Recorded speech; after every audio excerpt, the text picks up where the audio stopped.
Bismillahirrahmanirrahim. Assalamualaikum warahmatullahi wabarakatuh. Huwallazi arsala rasulahu bil huda wa dinil haq liyudhhirahu ala dini kulli wa kafa billahi syahida.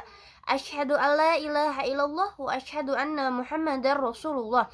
Pertama-tama, marilah kita panjatkan puji serta syukur atas kehadirat ilahi Robbi yang mana telah memberikan nikmat iman dan nikmat kesehatan, sehingga saya dapat mengerjakan tugas UTS ini dengan sebaik-baiknya.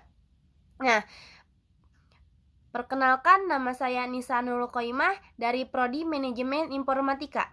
Nah, di sini saya akan membahas tentang 3 materi. Yang pertama yaitu Ma'rifatul Insan, dan yang kedua Taqatul Insan, dan yang ketiga yaitu Nafsu Insan. Ma'rifatul Insan. Ma'rifatul Insan berasal dari 2 kata, yaitu ma'rifat dan insan. Ma'rifat yang artinya mengenal, dan insan artinya manusia atau diri sendiri. Menurut lugot adalah mengenal diri sendiri, dan secara istilah adalah suatu proses mengenai dan memahami penciptaan manusia oleh Allah Subhanahu wa Ta'ala, yang mana manusia merupakan makhluk yang paling sempurna. Asal mula manusia terdiri dari tanah dan ruh. Tanah, Allah berfirman dalam surat Al-An'am ayat 2 yang berbunyi, Bismillahirrahmanirrahim. Huwallazi khalaqakum min tinnin tsumma qada ajala wa ajalum musamma indahu tsumma antum tamtarun. Yang artinya, dialah yang menciptakan kamu dari tanah, sesudah itu menentukan ajal kematianmu dan batas waktu tertentu yang hanya diketahui olehnya. Namun demikian, kamu masih meragukannya. Dan yang kedua adalah ruh. Ruh merupakan zat yang terlibat, tetapi hakikatnya ruh itu terasa di dalam jiwa manusia. Fungsinya ruh sendiri untuk merasakan, meyakini, menghendaki, dan memutuskan. Unsur manusia terdiri dari kolbun, akal, dan jasad. Kolbun yaitu hati, terdiri dari 2, yaitu kolbun syariah dan kolbun hakikah. Kolbun syariah adalah sebagai segumpal daging yang mana baik buruknya akan memberi dampak besar terhadap jasad.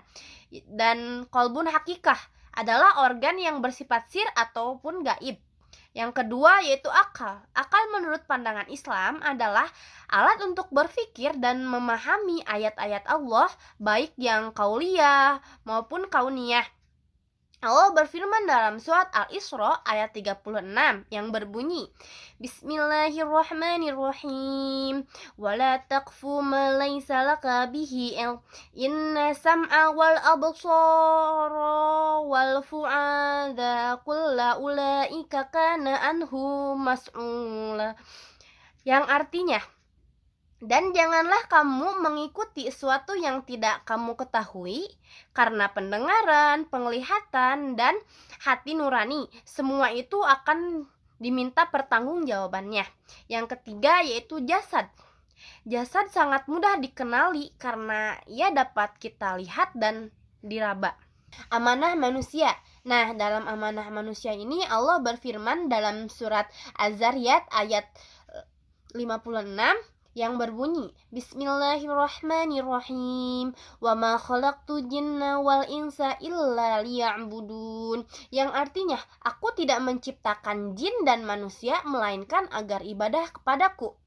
Nah, manusia terdiri dari 3 golongan. Yang pertama yaitu munafik, dan yang kedua musyrik, dan yang ketiga mukmin. Munafik adalah orang yang menampakkan dirinya melaksanakan lahir dan batin padahal tidak melaksanakannya.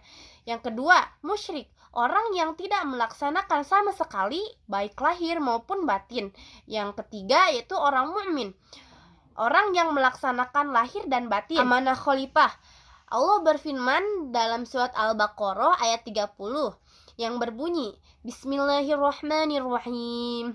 Wa idza qala rabbuka lil malaikati inni ja'ilun fil ardi khalifah qalu ataj'alu fiha man yufsidu fiha wa yusfiqud dima wa nahnu nusabbihu bihamdika wa nuqaddisu lak qala inni a'lamu ma la ta'lamun. Yang artinya, Ingatlah ketika Tuhanmu berfirman kepada para malaikat, "Aku hendak menjadikan khalifah di muka bumi ini." Mereka berkata, "Apakah engkau hendak menjadikan orang yang merusak dan melimpahkan darah di sana? Sedangkan kami bertasbih memujimu dan menyucikan namamu."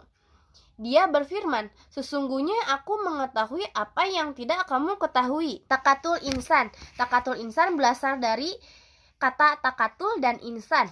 Takatul artinya potensi dan insan adalah manusia. Jadi artinya takatul insan tuh potensi manusia. Menurut istilah, potensi manusia adalah suatu anugerah yang Allah berikan karena menciptakan manusia dari bentuk yang sangat sempurna dengan kemampuan. Nah, potensi manusia terdiri dari 3, yaitu potensi pendengaran, potensi penglihatan, potensi hati. Potensi pendengaran adalah, menurut Islam, adalah mendengarkan ajaran-ajaran agama Islam yang disampaikan kepadanya oleh Rasul-Rasul Allah Subhanahu wa Ta'ala, diterima manusia dengan hati dan akal dan pikiran. Potensi penglihatan adalah kemampuan untuk mengenal cahaya dan menafsirkan, salah satu dari indera yang dianugerahkan Allah untuk melihat, memandang, memperhatikan kejadian alam semesta. Dan yang terakhir yaitu potensi hati, yaitu seperti raja kepada seluruh anggota badan, yang tentaranya itu yang patuh dan taat. Selain itu juga sebagai penentu akhlak seseorang. Al-matsutiyah, yaitu tanggung jawab, adalah kesadaran diri manusia terhadap semua tingkah laku dan perbuatan yang disengaja ataupun yang tidak disengaja. Tanggung jawab juga harus berasal dari dalam hati dan kemampuan diri sendiri atas kewajiban yang harus dipertanggungjawabkannya.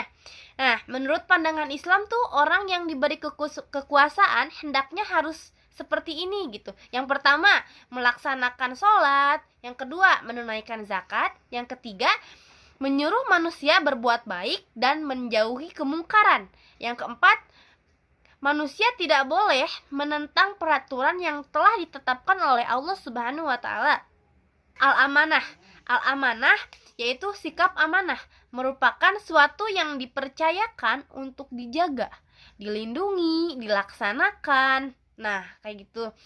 Terus poin yang ketiga yaitu nafsu insan. Nafsu insan menurut lugot adalah roh atau nyawa dari seseorang dalam kecenderungan hati yang kuat. Sedangkan menurut istilah adalah suatu yang lembut pada diri sendiri yang menimbulkan keinginan seseorang dan atau dorongan hati yang kuat untuk memuaskan kebutuhan hidupnya. Jiwa ataupun jira yang berasal dari bahasa Sangsekerta yang artinya kehidupan. Menurut pandangan Islam, jiwa adalah diri manusia itu sendiri. Bisa dibilang nyawa atau roh yang menyebabkan kehidupan. Jiwa dalam bahasa Arab sering dikenal dengan kata nafsun. Kata nafsun dalam Al-Quran memiliki beberapa arti, yaitu yang pertama, jiwa atau sesuatu yang eksisten, yang kuat dan hakikat, terdapat dalam surat Al-Maidah ayat 45. Yang kedua, nyawa yang menyebabkan adanya kehidupan. Nah, terdapat dalam surat Al-An'am ayat 93.